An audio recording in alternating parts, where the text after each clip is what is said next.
Silaa irraan barattanii garuu isin fayyada jedheetti keessaahu warra biyyaan ala teettanii biyya keessatti mana nu ijaara maalii nu godha jettaniitini maallaqa gara biyyaa firoottan keessanii ergattaniif wanni kuni barnoota gaarii isiniif ta'a jedhee yaada. Keessaahu ijoollee gara Saawudii Arabiyaa fi biyya Imaareet biyyoota Arabaa tana keessa jiran warri biyyoota biraa keessa jiran hagana marallee waan sobamannatti fakkaatu. Laakiin wanni kun barnoota isinii ta'a mee seenaa kana isiniif himuuti waan obboleettiin tiyya takka taate jechuudha. Maqaa isaanii maal asirratti himuun barbaadu laakiin seenichumaan isinii hima. Obboleettiin teenya takka abbaan irraa du'ee osoo haadhaa fi obboleessa isii hangafaa waliin galuu jirtu haatillee duute rabbii warra jannataa isaan haa godhu.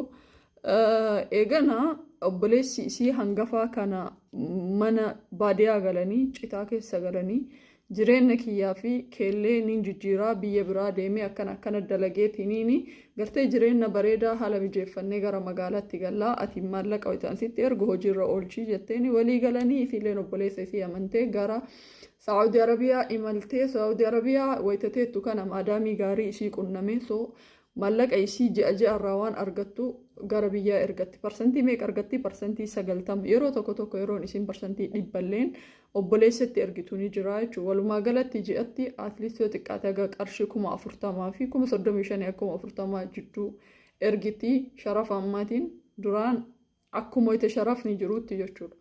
Almost waggaa 7 biyya alaa kana keessa turte obboleettiin teenya tuni waggaa 7 turte duuba mana citaa san qorqoorrootti akka ijaare itti himee magaalaa irratti illee fooqii G+1 akka jalqabee jala isaa akka fixaa jiru innillee dalagaa qabateetiin gartee dalagaa birrii isiitii walitti dalagaa dalageetiin mana isaa waliin ijaarsisaa akka jiru itti hima yeroo baay'ee silkiidhaan obboleessa isiiti waan ta'eef ni amantiin viidiyoo maalillee natti argisiise hedduun jettuun yoo inni isin akkas jetteen illee manuma biraa itti argisiisaa jechuudha.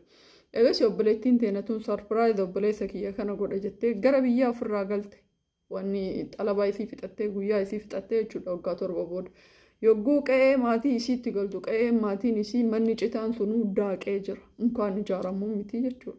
Waan argitee fi dhageetti amanuu dadhabdee warroota naannoo wayiteesiin gaafattu waggaa 3 dura akka magaalatti gale itti mangara Finfinneetu jechuudha.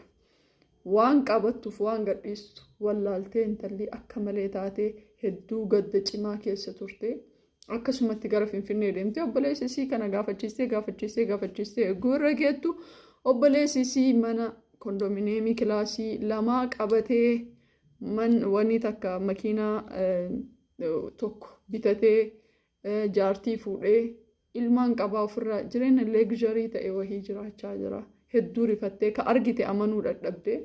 Eegas yaagaa obboleessi isii alaa galuu eeyidee obboleessi isii ho'ita alaa galee waan kana akkamii akkana goote jetteetiniin ho'ita isiin gaafattu sirraa umriin dhumataa irraa yeroon dhumataa irraa ati yeroo dheeraa achi turte anammoo jireenya mataa kiyyaa horachuu qaba jireenya mataa kiyyaa asitti uumachuu waan qabuuf dirqama kanaafiin akkana godheesitu akka malee biyyarraa baheetiin ture jedhee numaa balleessaa gara isii garagalchuuf yaalee eegas maallaqa muraasni akkaawuntii kiyya irratti feeraa yoo sii ta'e san fudhadhu yookiin immoo naan godhu hin jiru jedhee intalli waan jettuuf waan dhiistu adda wallaaltee imimmaan isii xururrachaa gara alaatti baate achumarraan jireenya barandaa eegaltee saambusaa fi chiipsii dalagaa amma jireenya isii oofachaa jirti Finfinnee keessatti.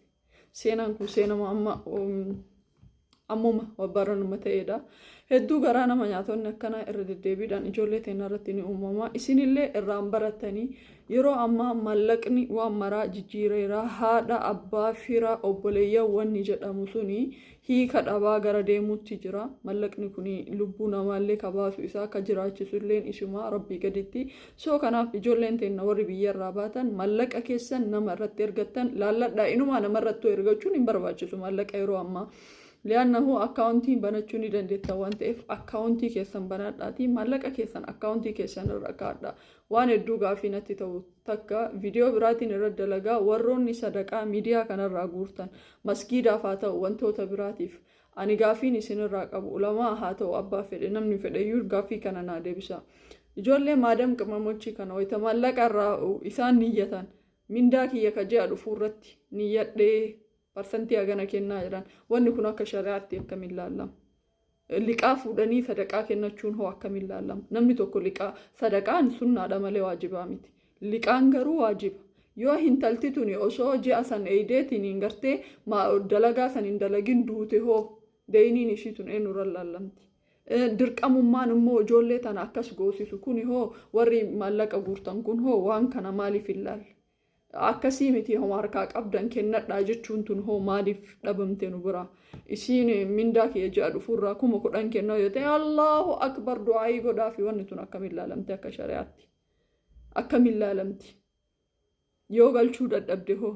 Yoo dalaguu dadhabde hoo? Yoo mana sanii ari'amte hoo?